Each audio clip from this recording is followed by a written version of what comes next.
good afternoon or good morning if you are joining us in another time zone or watching the webinar replay, and welcome to today's session. As part of our Community Connect series, this week the team at Plan Tracker are joined by the wonderful team from ORS, who we'll get to meet in just a moment.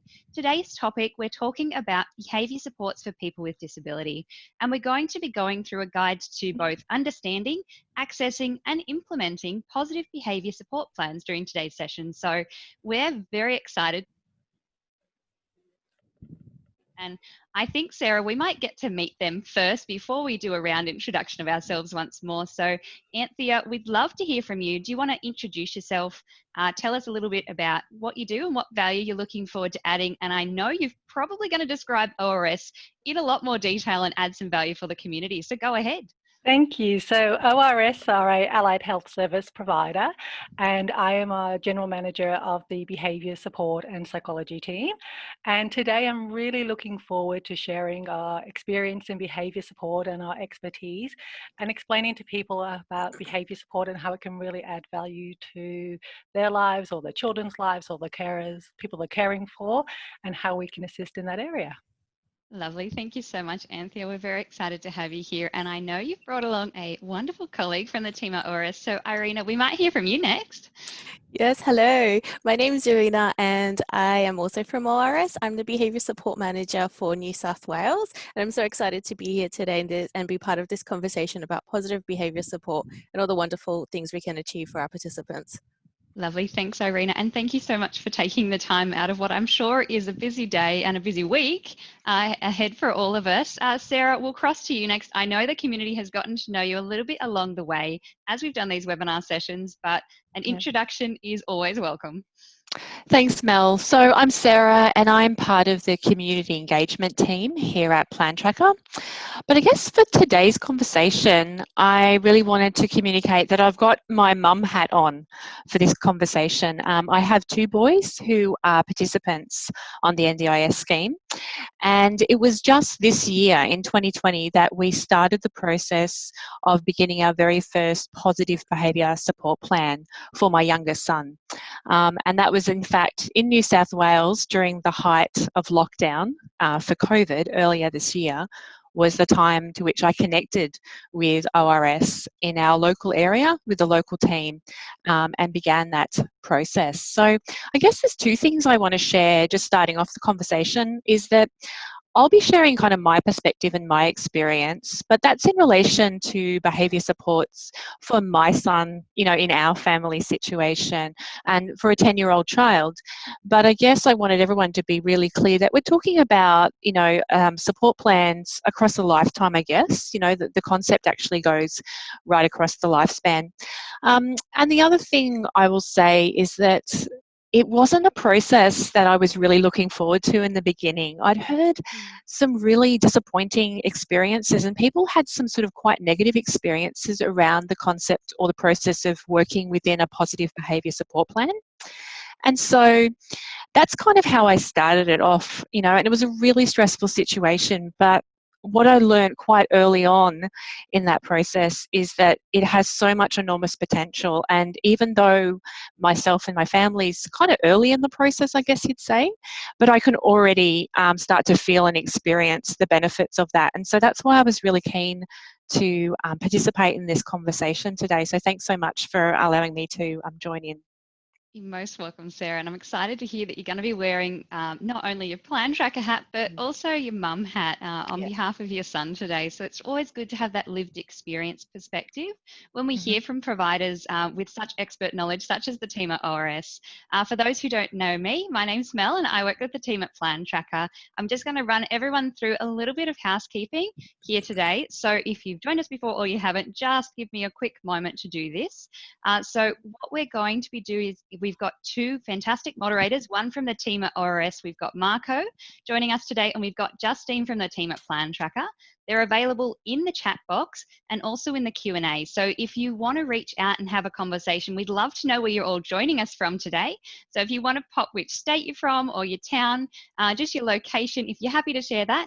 If you're in the chat, just make sure you're using all panelists and attendees so that we can have a great community conversation during today's session.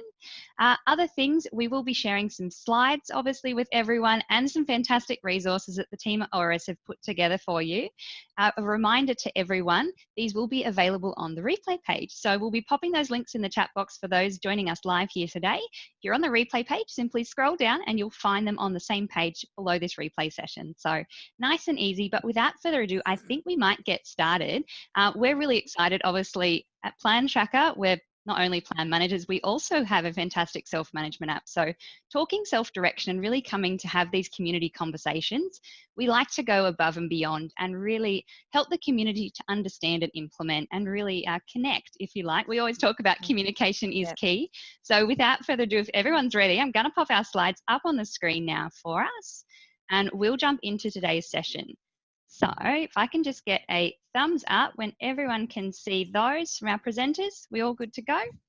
Perfect. All right. So reminder again, today we're talking behaviour supports for people with disability, and we're going to be going through understanding, implementing, and how they kind of are implemented and involved and I suppose related to being funded as part of your NDIS plan. So if we're ready to jump in, I thought we might start the conversation with Behaviours of Concern. And sorry for the tongue twisting.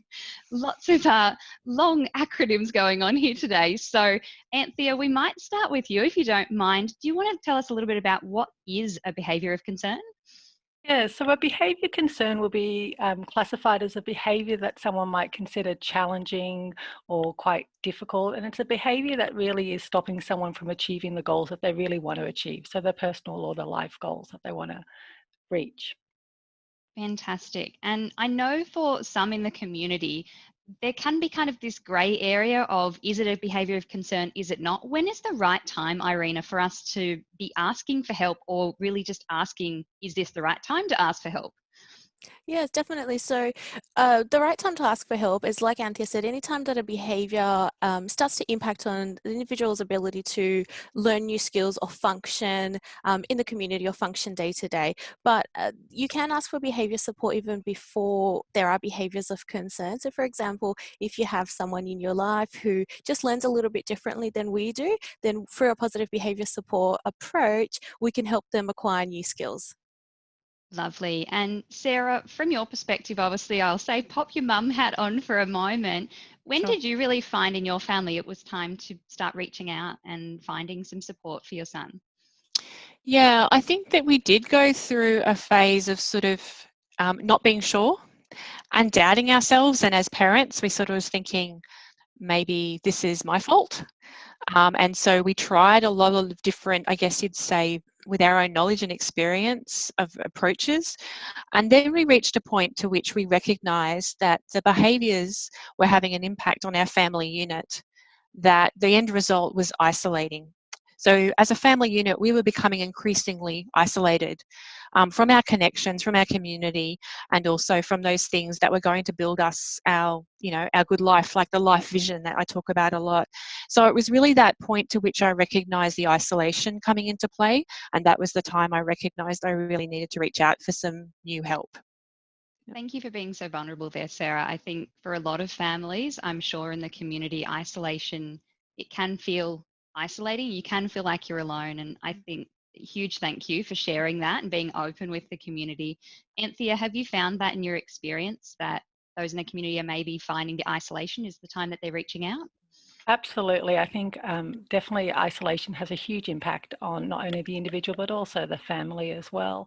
And I think sort of adding to what Sarah was saying, sometimes as a parent, you're not too sure if your child's going through, what would be a normal developmental stage, or whether it's something that maybe it's just happening at the moment.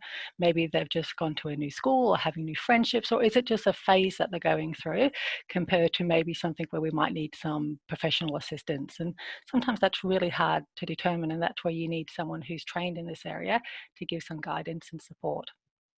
Fantastic. And when we talk about trained in this area, obviously that stems onto our next question that we get a lot is, what sorts of supports are available? Did you want to expand on that for us?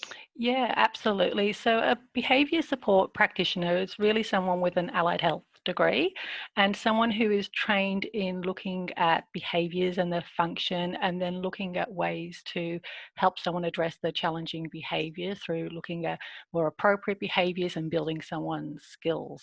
And at ORS, our behaviour support practitioners can have psychology degrees, which a lot of practitioners have, but it could also be social workers or occupational therapists. So there is a diversity in experiences, but really someone who is trained in looking at the function of a behaviour and strategies in behaviour analysis. Okay, lovely. So they're bringing lots of that expert knowledge and foundational knowledge to the conversation, which I think is hugely valuable for individuals and families, especially when it comes to behaviours. Another place that we often find is if I don't have funding right now, which I know we'll come to later in our conversation today, what about conversations with support coordinators? Are they a good place for us to kind of reach out? Yeah, absolutely. I think, in the NDIS, there's lots of different people who can support, and support coordinators are definitely someone who can assist in directing someone into the right organisational area to get some extra advice. Fantastic. And Irina, in your experience, when you have families reaching out and wanting to engage, do they often have funding already, or is it the start of a conversation? It varies. So it can be the start of a conversation where they may know that, look, that we are having concerns at home. We don't know how to manage them. We're not necessarily sure how we would go about this. So at ORS, we help look into that, and we can point them in the right direction or refer them to some coordinators. And in other cases, they already have funding in their plan. They know what they want, and they come to us and we deliver the service. Okay, lovely. So always good to know that wherever you're at in your NDIS journey along the way, you can still reach out and gain some guidance. I know the team at ORS are fantastic for providing that, as well as a lot of support coordinators in the industry are a great touch point. If you don't have either of those, going back to your local area coordinator to have a conversation and really start that communication piece can often put you at least on a path and having some direction, and then continuing that conversation. But if we're all ready, I think we might move on to our next topic, which is obviously the big one. And I'll say for a lot of us, what's attracted us here today is positive behaviour support plans. And I'll try not to tongue twist as we go along. But Irina or Anthea, I don't mind who starts here. I thought we might start with what's the kind of a definition of a positive behaviour support plan?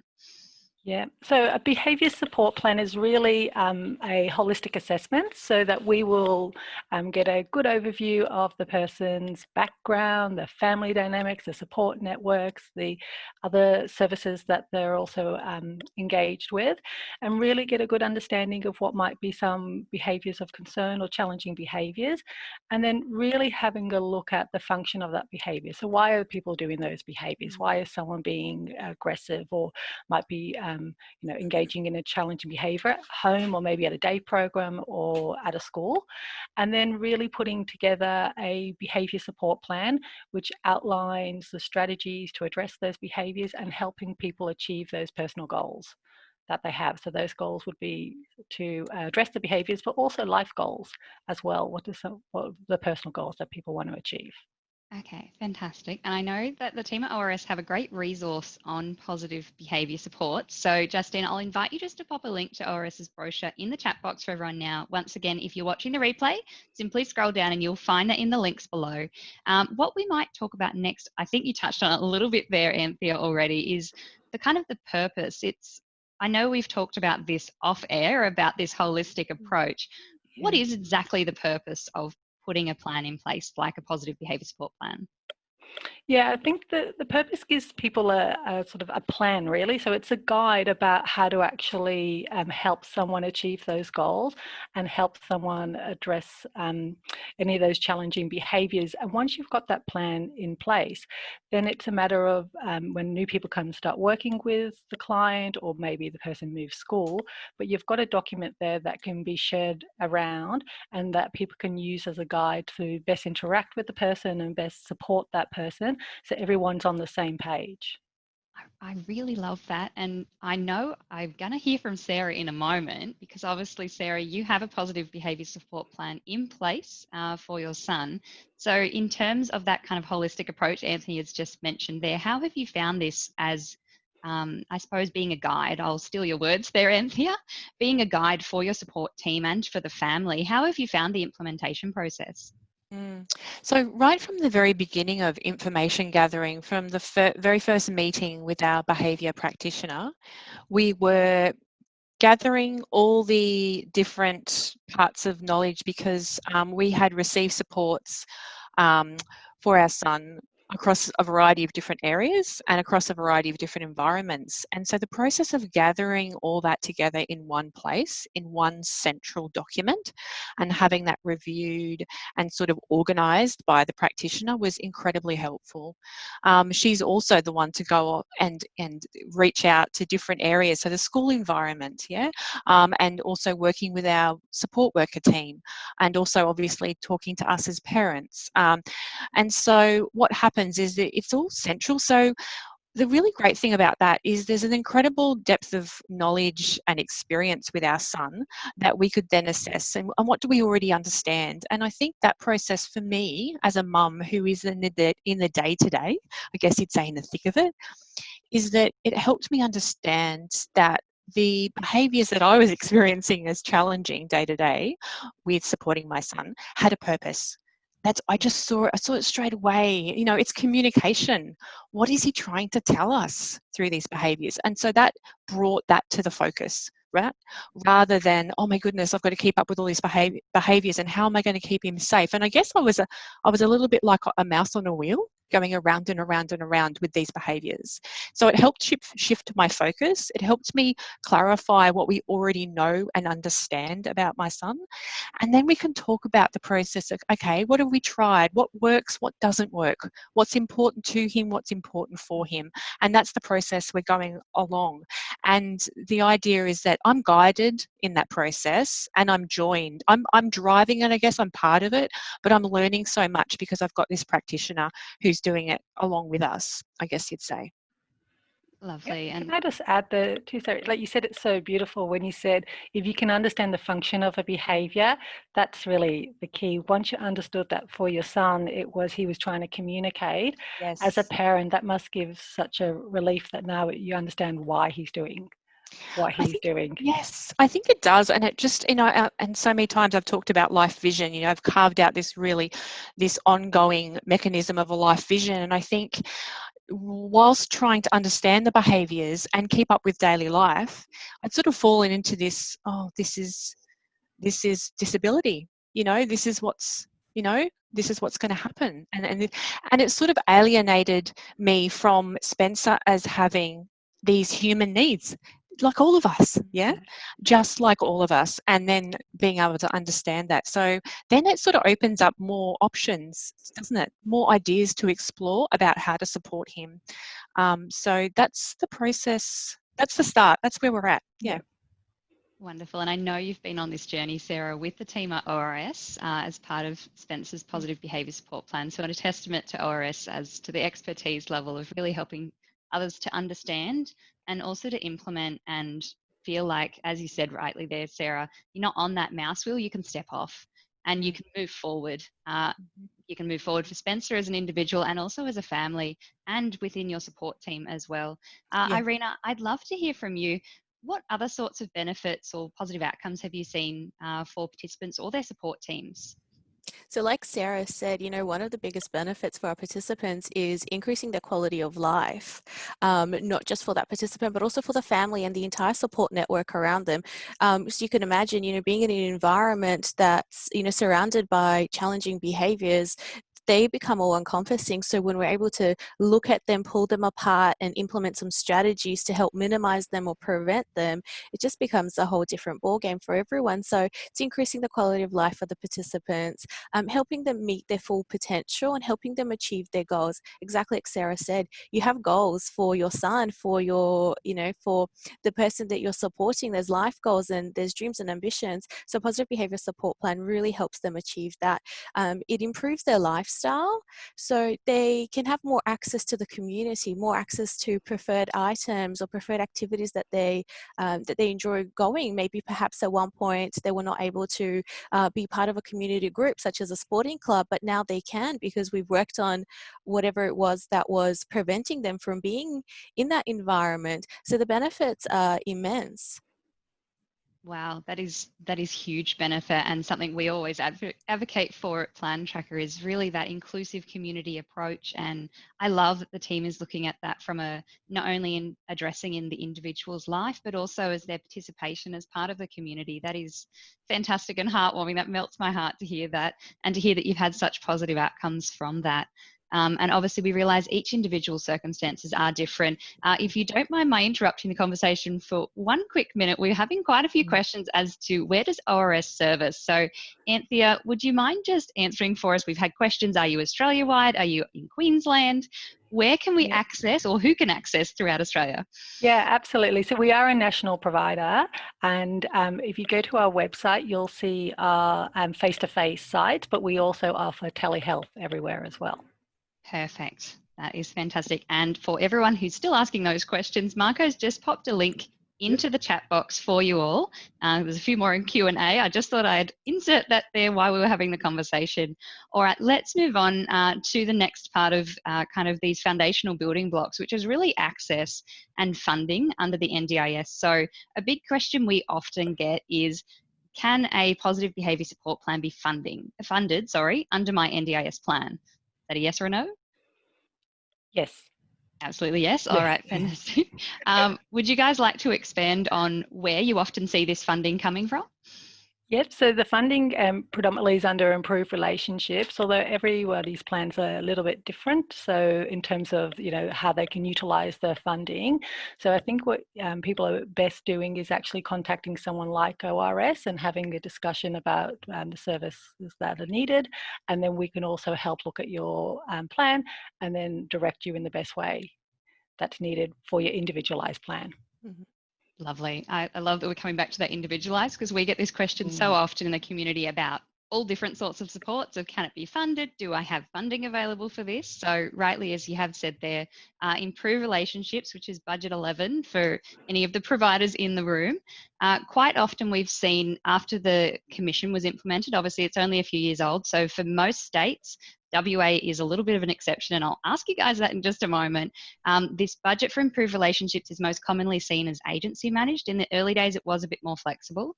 What are we seeing in the WA market at the moment? Is the budget agency managed in full, or is there a bit of flexibility still? Do you know?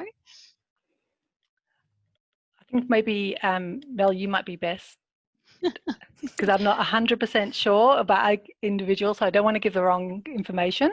That's perfectly fine. I just thought you might know more than us. So might be best if we actually get back to people. Yeah, I was going to say, what we are saying for anyone who is located in WA at the moment, it's have a conversation. Whether you're plan managing with Plan Tracker or you're looking to gain supports from ORS, reach out and have a conversation. Each individual plan, WA is not currently under the commission, so there may be some differences there. So it's all about communication, as we always say. I just thought we'd clear that off, because obviously we've got a lot of the community in WA joining us for today and also watching the replay. So if you're located in that state, reach out and have a conversation. Plans may look a little bit different from time to time. In terms of if I don't have funding for a positive behaviour support plan, are there other ways that I can access services with ORS? Yeah, absolutely. We can use, and again, individual case by case, but for a majority of people that we can use the improved daily living category as well, which a lot of people do have in the plan, which is a funding that's often used for allied health services. But I think people are best contacting, and we'll review plans on a case by case basis. Lovely. And Irina, I've got a quick question for you on this front. Positive behaviour support plans, are they a long-term funded kind of item, or are they something that we see short-term as kind of a getting us through the here and now and then moving forward into other therapies?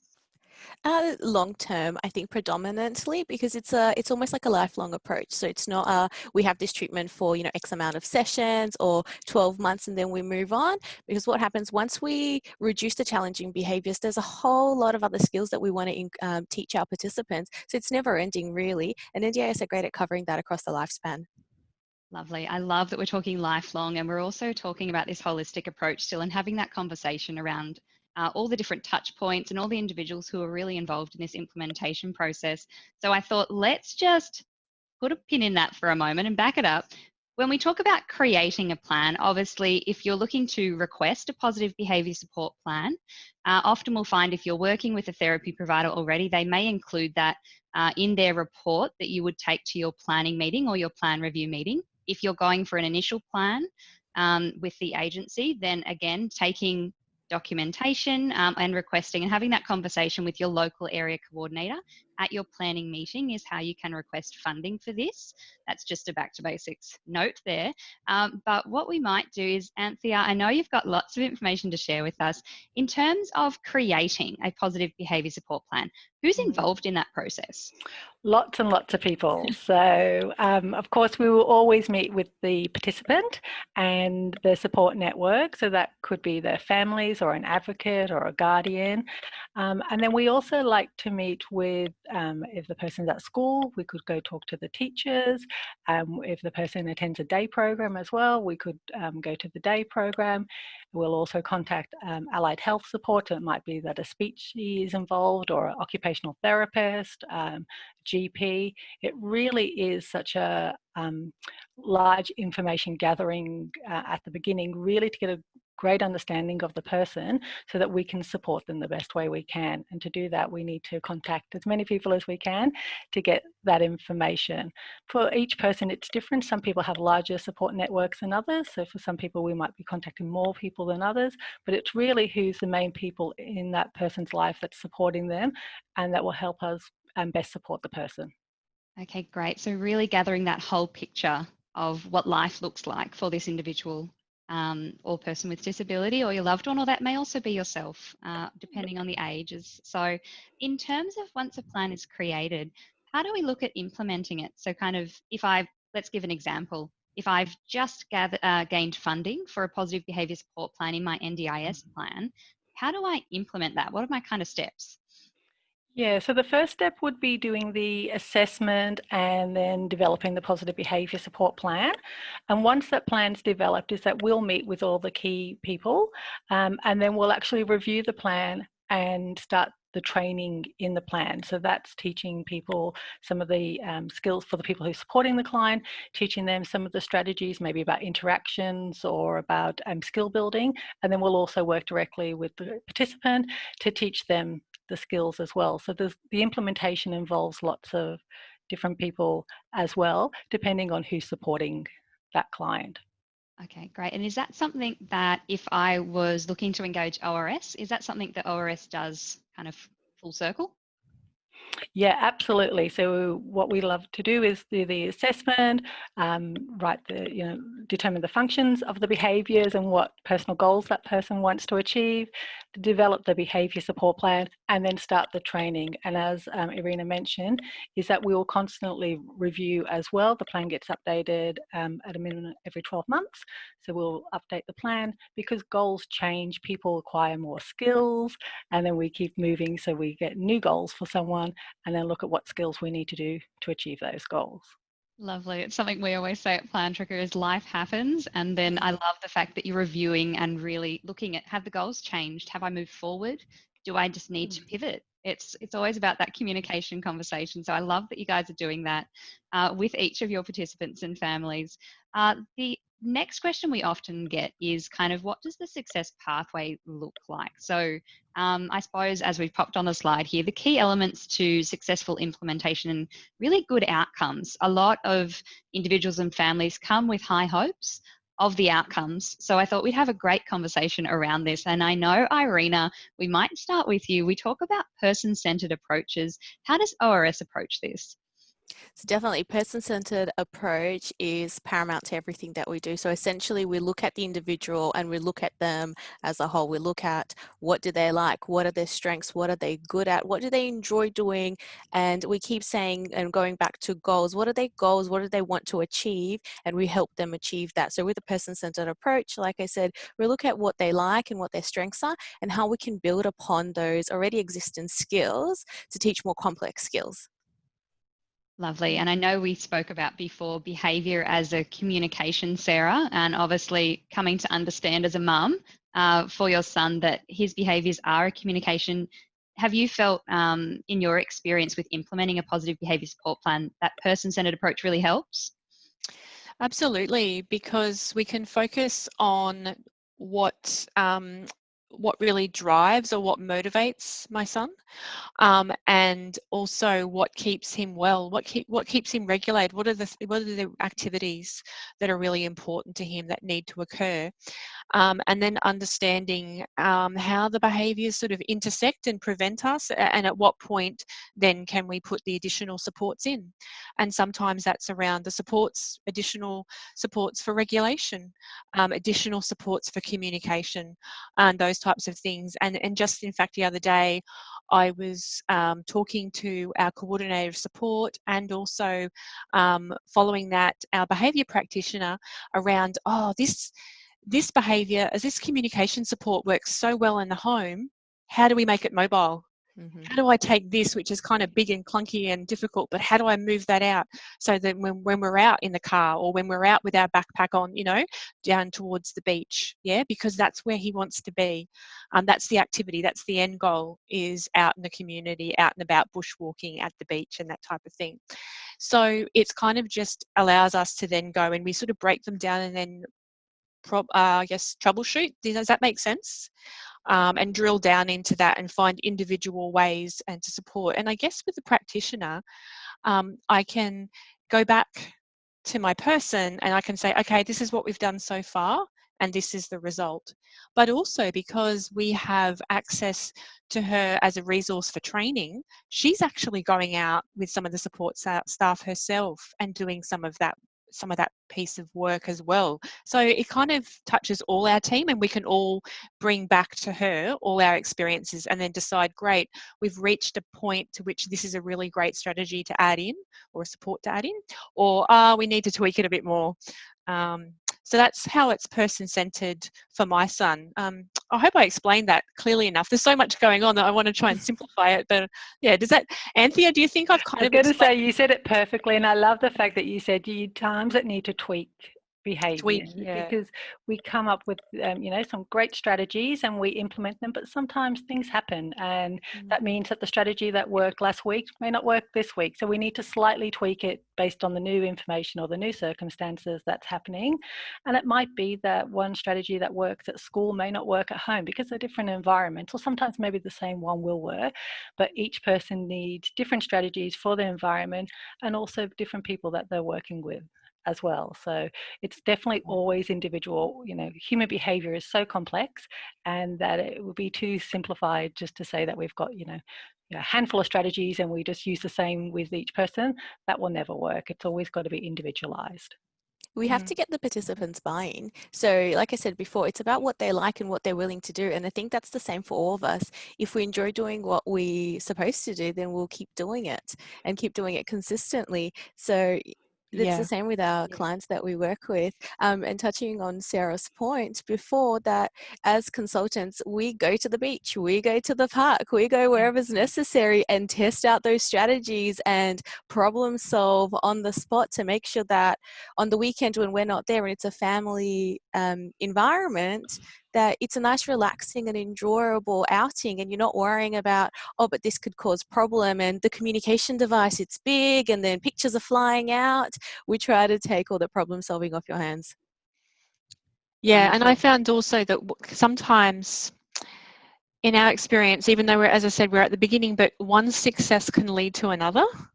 And I really feel like that's starting to happen. And so trying different ways of communication and offering different options for my son has allowed us also to go on to now where we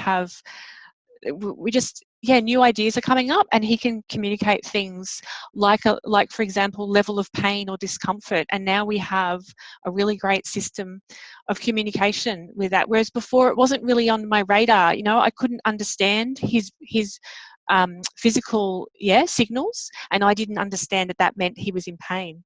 Whereas this process of going along now really helps me understand. Now we have a visual chart. It's placed in prime position in our house, and I can understand when I need to guide my son over to it and ask the question, is there somewhere in your body that you're in pain? But also the first time that he actually went over and drew my attention to it, and pointed and then pointed, honestly, these things are life-changing when I recognize he's telling me he's in pain, and I can do something about that. And then that success, I think, prompted him as well to use our communication options more often, and so then I knew what to do. So it's like a partnership. That's a beautiful example. Yeah, I was just going to say, what's happened there, my little geeks coming out, is there's a replacement behavior. So we've identified the challenging behavior and how that impacts, and him to tell you, I'm actually in pain. I need some pain management. Talk communication so that he has a more appropriate behavior to express that to you. So I'm so glad that that's been so positive for you. Thank you. And it's also taught me the way that I would deal with a headache would be sort of guard my head, But for my son, it's actually swinging around wildly and crashing into, furniture and disrupting the entire household. But now that I've had this experience, it's really opened my eyes to understanding to take a different approach to behaviour and look at the human needs first. And with the practitioner's help, I can sort of gather all these experiences into that one document of the behaviour plan, and that can carry on through my son's life, as a wealth of information, I guess.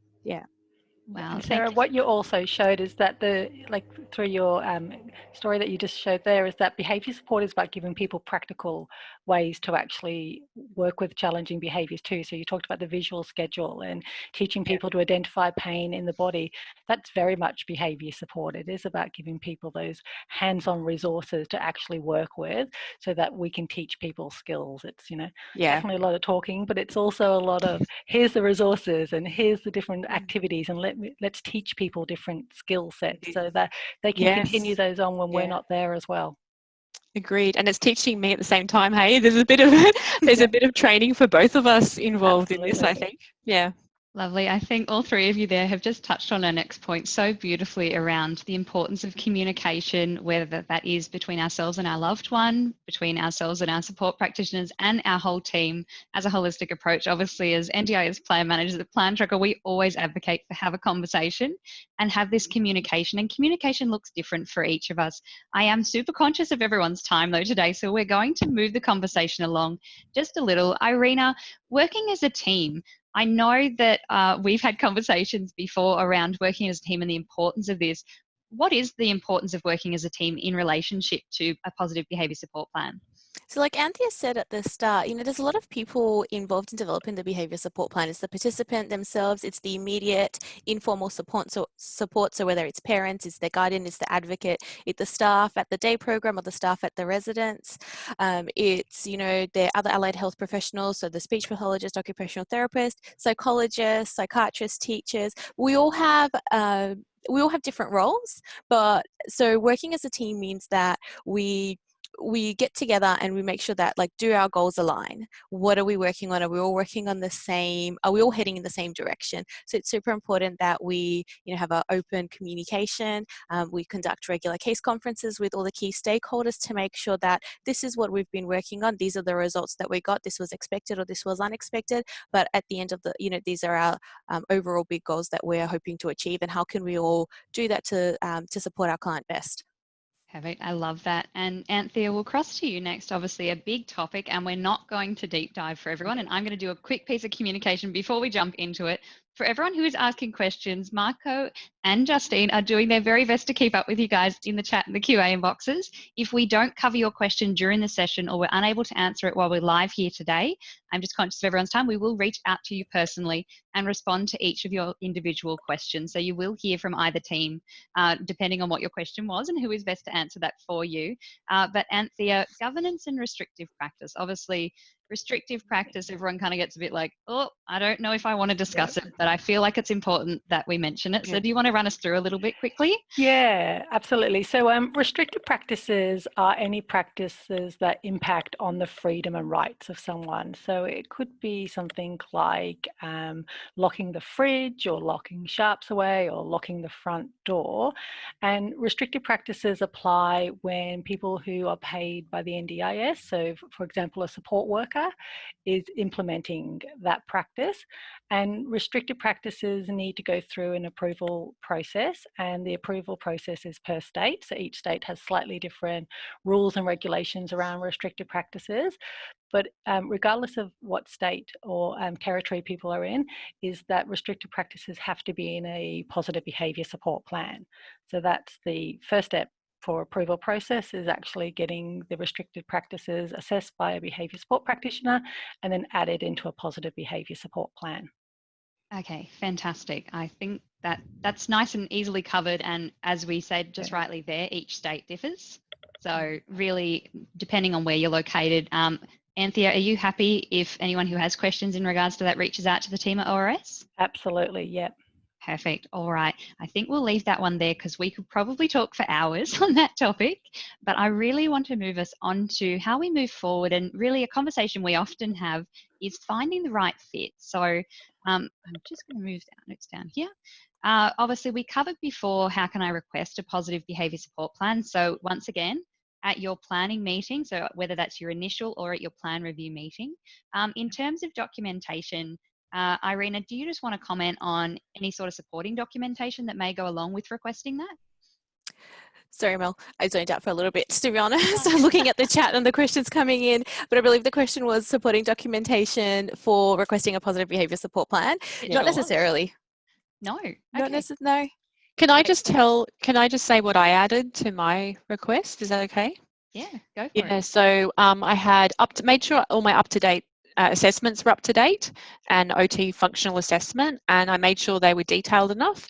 And I also went through and asked to include their, specific professional commentary, or not commentary is not the right word, but conclusions around the behaviours as well, and a clear request for a positive behaviour support plan. And I also submitted, evidence or statement from our community as well around certain things that they had been part of in order to keep us safe, and also from the school as well. So, and I had the wonderful support of a support coordinator to assist me understanding about how to collect all those little bits and pieces. And I guess it's, my coordinator always says it's like painting a picture of a person's life, and helping the NDIS understand the situation and the impact of behaviours, and then the way forward through a plan. Lovely. Thank you for sharing, Sarah. And Irina, just back on your point there. So obviously, as Sarah's lived experience example there, she has supplied or provided extra documentation, but as you said before, we don't actually need it. Is that correct? So yes, because often if it's the first plan and the participant may not have had access to speech or OT yet, or they're still waiting, they can still come on board and request a behaviour support plan while they're waiting for other services. Lovely. All right. So Debbie, I know you've asked that in the Q&A. I hope that's cleared that up a little bit more for you. Obviously, the team at ORS would be happy to hear from you and reach out after today's session if you have more questions on that front. But Anthea, we might move right along. Finding the right fit. What sorts of things should we be considering when we're thinking about finding a behaviour support practitioner? Yeah, absolutely. I think given that, as I was saying before, everyone's so individualized, it's really important to find a practitioner that you feel meets your needs. So someone that, has expertise in the areas that you are finding challenging. So it might be that you're finding it challenging to manage certain behaviors because of maybe a mental health condition or a physical disability, and then finding someone with expertise in that area. It might be that you're wanting to find someone who maybe speaks the same language. At ORS, we've got lots of people who speak, tons of different languages like Turkish and Cantonese and Mandarin and French and Serbian, so many different languages. So it might be important for yourself. It might be that you really want to work with someone, of a certain age, or have preferences for males or females. It's so individualized that really knowing what sort of going to support you the best, and then speaking to us at ORS and saying, this is really what I'd like out of my practitioner. Do you have someone who's got lots of experience in working with young children, which we do, or do you have experience working, with older population, and really finding that best fit there, really, I think is important for each person. Lovely, and I'm loving that you're answering questions from the chat box as we go along. Had some questions about supports for under the age of 7 and younger children, and all sorts of questions. So the team at ORS are a wealth of knowledge if you have more questions on these. On the point of questions, we always advocate for ask more, not less. So if you have questions, it comes down to, and I know these are buzzwords, the NDIS choice and control terms, but finding a provider that works best for you and for your loved one, or for yourself if the plan is for yourself, really comes down to what does your life look like and what works in best. Anthony, you've touched so rightly there on if it is language or preference of a male or female, or so many different things. It really comes down to having that conversation and finding a provider that fits in with what you're looking for. A question we often get is, can I switch providers? So if my provider isn't working out for me, this can be an awkward conversation for some in the community where we feel like, oh, we're maybe a bit stuck. But good reminder for everyone is that generally, though not always, just depends, but generally, because most commonly this budget is agency managed, you will have a service agreement in place. Is that something that you guys have in place at ORS? Yes. Yeah. Perfect. So service agreements always have a termination clause with a period of notice. So if you're with another provider and say you'd like to move across to ORS and work with their team, then giving notice to your existing provider is something you can do. Generally, it is requested in writing. So always have a conversation with your provider. Then if they request it in writing, it can be as simple as an email through to them, just acknowledging that you'd like to terminate that agreement before you then move across to another provider. You can obviously have a conversation with a new provider in the meantime as well. So all that communication is key.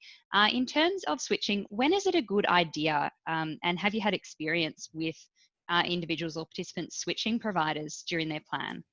Yeah, we have. I think, as you were saying before, because plans are so individualized, and it's really important that you're seeing some success in your plan and that you're feeling like the plan is helping you or your loved ones to achieve their goals.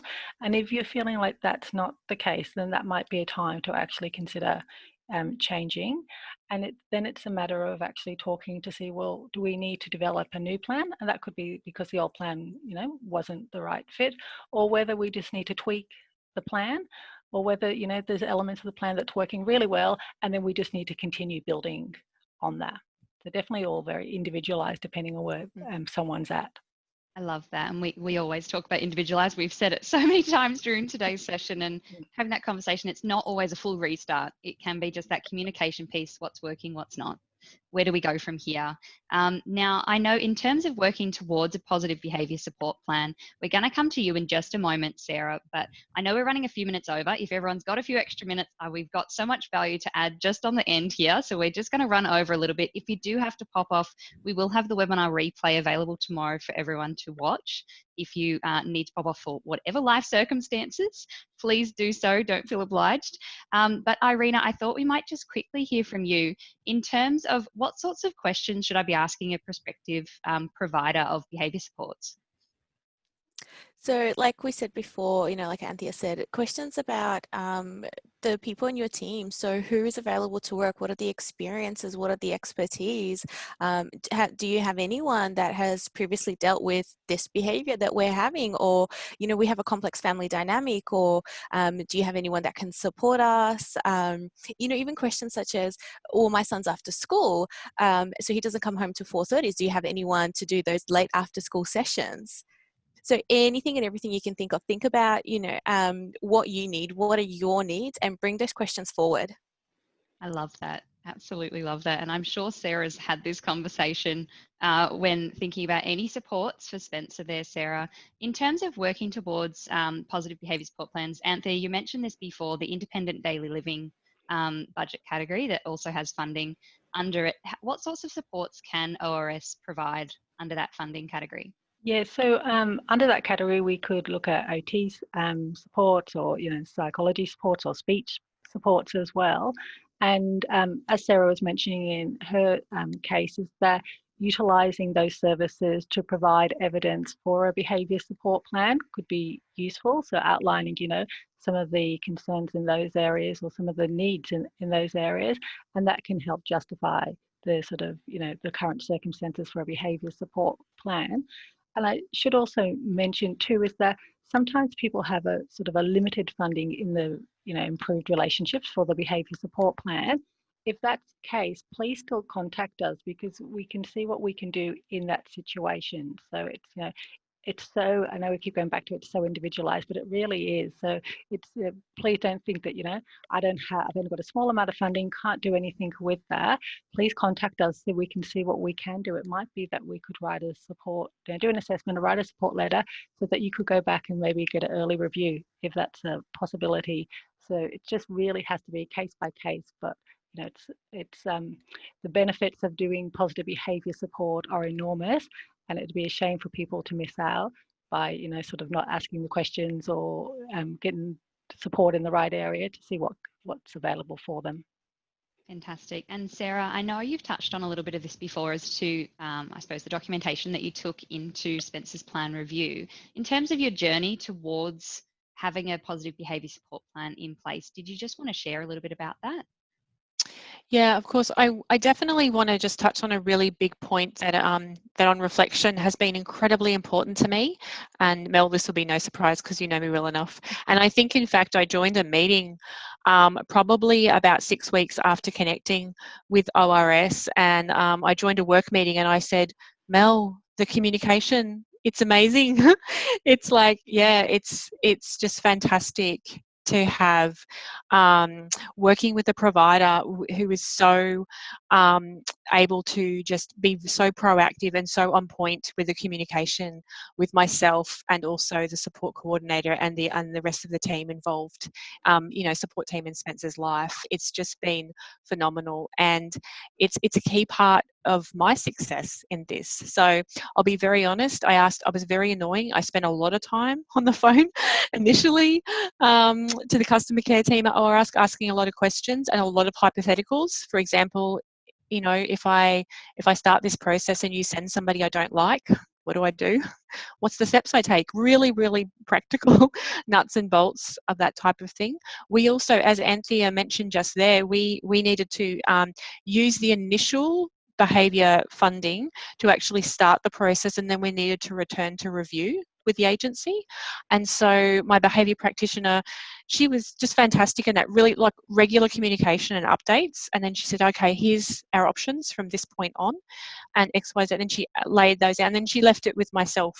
And at one point when life, got on top of me, I sort of was able to step out of that loop, and she connected and communicated directly with our support coordinator, which was incredibly helpful to keep a little bit of momentum going while I was able to take some rest. So that communication piece has been so critical. Yeah, really good. And I definitely remember that conversation, Sarah. So we always talk about communication in obviously Plan Tracker's team, and clearly that is a value of ORS as well, is really good communication and having an open door policy that you can reach out if something's working great or it's not working so well. Have a conversation, whether that's email, phone, face-to-face, whatever it looks like for you, and whatever works best for you is also as well. We've just got a couple of minutes here. We're just going to run over, so we'll round it up to 10 minutes. I've got a couple of quick questions for you all. I've just popped the contact details up on the screen now. If you're looking for an NDIS plan manager or a self-management app, as well as self-management training, you can contact the team at Plan Tracker on 1800-549-670 or email hello@plantracker.com.au.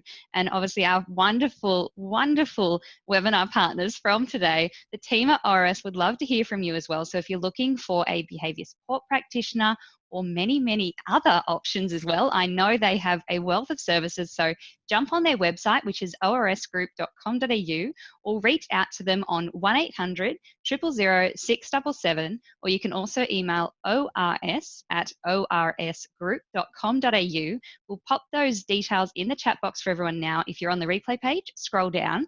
If you don't mind, I've just got a couple of quick questions for you guys, so I'll just stop that share and we'll go back to talking heads for a moment.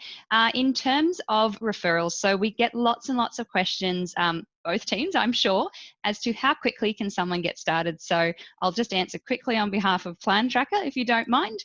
So if you're looking for an NDIS plan manager yourself, or you're looking to refer someone, we can get you up and running within a couple of hours. We usually say allow 24 hours so that we've got your plan and everything in place, but it's a super quick and easy process to register online. If you're a DIY person like myself, you can jump online and in less time than it takes to make a cup of coffee, you can be registered and good to go. So we'll pop a link to our website that should be in the chat box from the team there. You can jump across. Of course, feel free to reach out to us. But Anthea, we might hear from you because we had this question come in as to what's the turnaround time if either I sign up or I put an online referral through to ORS. What's the turnaround time from that to getting an appointment? Yeah, so within a week, so we do move very quickly. So if you call up and you say, by chance, it's absolutely urgent, I need an appointment sooner than a week, please let us know, because we definitely will accommodate where we can. But within a week is our general turnaround for appointments. Fantastic. That is great to hear. And I think we might leave it there for today because we've just run to time. Can I just have the final word? Can I just make sure that Justine in the chat box, is that okay, puts the link in to my resource that I want to share with everybody for the family peer support group around families supporting families who are going through, challenging behaviours and those types of things. So the group's called Side by Side, and I actually discovered it just by chance online. It's the power of online connections, isn't it? So it's hosted by DDWA, which is Developmental Disability WA, and it's hosted by them, but it's a fantastic peer support group, and I just wanted to make sure that families had access to that, because that's one of the things that I've been able to tie in along with this process of a positive behaviour support plan, and it's really helped me make some really strong connections with families in the community so we can support one another. Lovely. Thank you, Sarah. That's so valuable for the community. Thank you for allowing me to take us over time even longer. I appreciate it. That's okay. That link is in the chat box. If you're on the replay page, just scroll down and you'll find that in the links below. Once again, on behalf of the team at Plan Tracker and ORS, we want to say a huge thank you for joining us all here live. Anthea and Irina and Marco in the chat box, thank you for taking the time to discuss this such a valuable topic with the community this afternoon. Sarah and Justine, thank you for joining me. And until next time, everyone, we hope to see you online sometime very, very soon. Again, if you want to reach out to either the Plan Tracker or the ORS team, those details will be on the replay page available, and we would both love to hear from you. So thank you so much for joining us, everyone, today. We hope you have a wonderful afternoon. All right, thank you.